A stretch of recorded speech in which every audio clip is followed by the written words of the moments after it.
Look around you, the trees, the rivers, the land, the air, the ocean, the animals, a breathtaking planet. Are you proud of these sights? Of course you are, but are you proud of what we have done to them?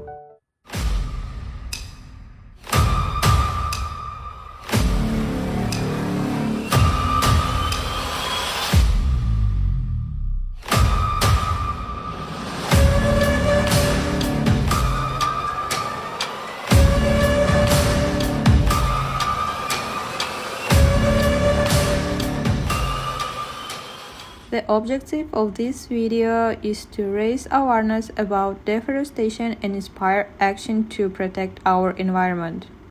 We have also interviewed young generation to hear what they think about environmental degradation. How do you think about deforestation? Do you think it personally affects you? Personally, it doesn't because I don't see it as often as I should. And probably the only reason I don't want deforestation to occur is I just need papers for my, assignments and stuff. Think about deforestation. Do you think it personally affects you? No, I don't think about it often actually. Yeah, I feel like I don't feel it as much as I should. Yeah. Do you think it affects you personally? Nah. Yeah, no, I don't really think it does. Yeah, I agree with him also. You think it won't affect you, but it already has.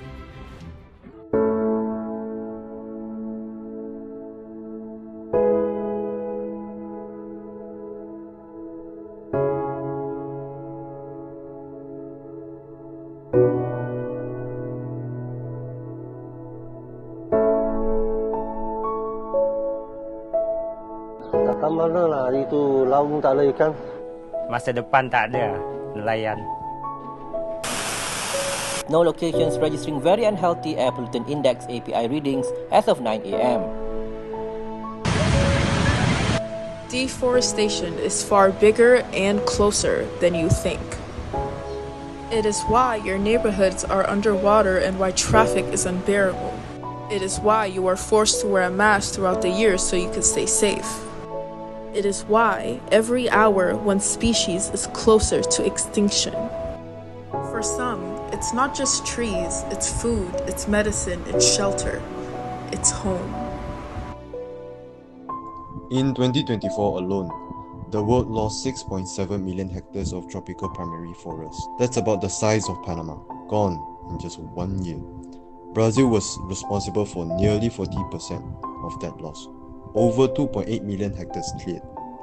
In Cerrado region alone, forest loss jumped by 45% compared to the year before. Indonesia recorded around 175,000 hectares of deforestation in 2024. Almost all of it was legally approved, but legal doesn't always mean sustainable. Other countries like Bolivia, the Democratic Republic of Congo, Colombia, and Laos also saw rising deforestation, often tied to farming, fires, or logging.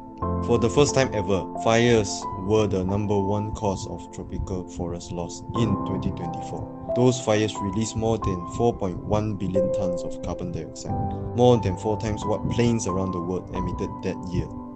And long-term trend is just as worrying. Ever since 2001, we've been losing an average of 22 million hectares of forest each year. That's like wiping out 2 countries the size of Portugal every single year. Deforestation is not just about trees. It affects clean air, safe water, farming, our climate, and the survival of 50,000 species each year. And for many communities, especially the indigenous and rural groups, losing the forest means losing their identity, their income, and their future. Before we speak about the NGO, we want to acknowledge that we reached out to all 3 of the NGOs featured in this video, and unfortunately, we didn't receive a response.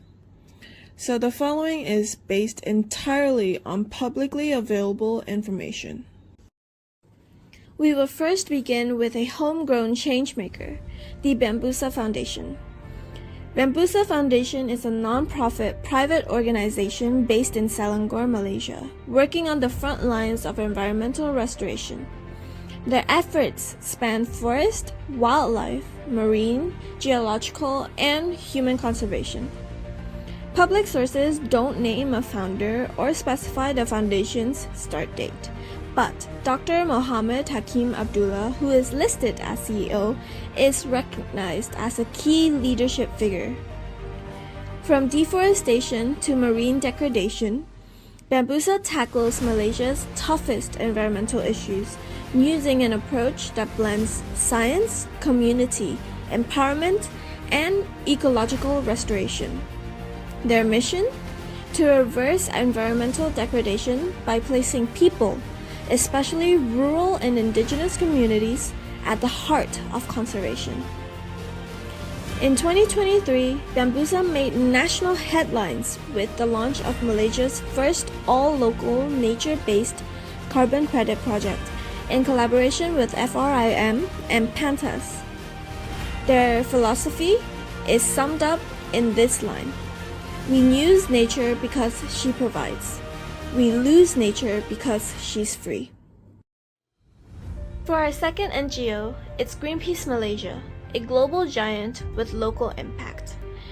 Founded in 2010, Greenpeace Malaysia is part of a wider Greenpeace Southeast Asia network. It champions a greener, healthier, and more peaceful world through grassroots mobilization, research, advocacy, and non-violent direct action. One thing that sets Greenpeace apart is that they maintain total independence, accepting no donations from government, corporations, or political parties. Funding comes solely from individuals and foundations. At the regional level, leadership recently transitioned from Yep Sano to Jasper Inventor, now serving as Interim Executive Director of Greenpeace Southeast Asia. Their mission is to preserve Earth's ability to nature life in all its form by fighting pollution, defending biodiversity, and promoting peace and justice. Beyond protests, Greenpeace Malaysia has played an active role in shaping public discourse and policy organizing direct action, media campaigns, and consultations with national leaders. Their work has pressured companies to improve environmental practices, shone light on issues like haze, air pollution, and deforestation, while also empowering Malaysians to demand climate accountability. As the climate crisis escalates, Greenpeace Malaysia remains one of the country's most visible and vocal advocates for environmental justice. Finally, we spotlight a pioneering force in Malaysia's environmental action, the Global Environment Centre, or GEC for short. Established in 1998, GEC is a non-profit that promotes integrated ecosystem management and collaborations between governments, NGOs, businesses, and local communities.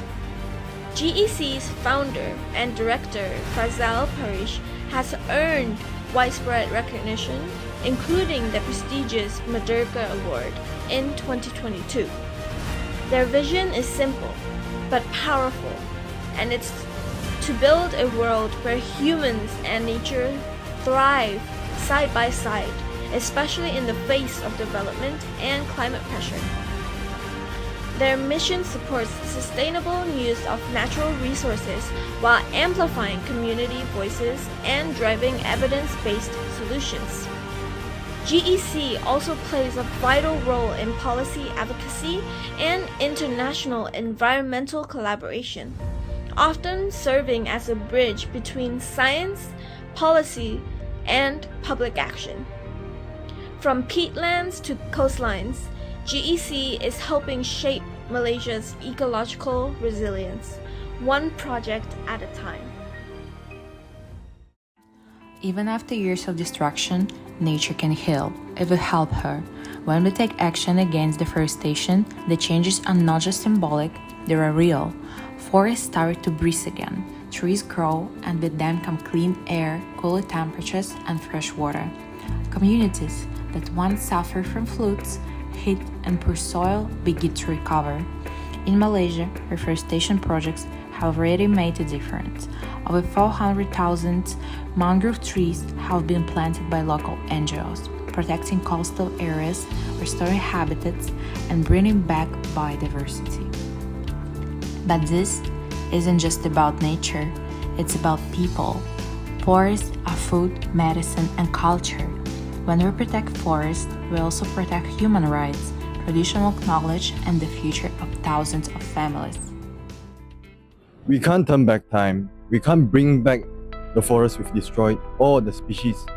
But we can pause right now. We can look around and choose never look away. We can say enough. Every action is a choice. Choosing recycled paper is a choice. Choosing to not litter in the forest is also a choice. Volunteering to help out is also a choice too. You don't need to be a superhero to save a planet. You just need to care, and you can start now. You might think, what difference can I make? But all it takes is one person, one tree, one decision today.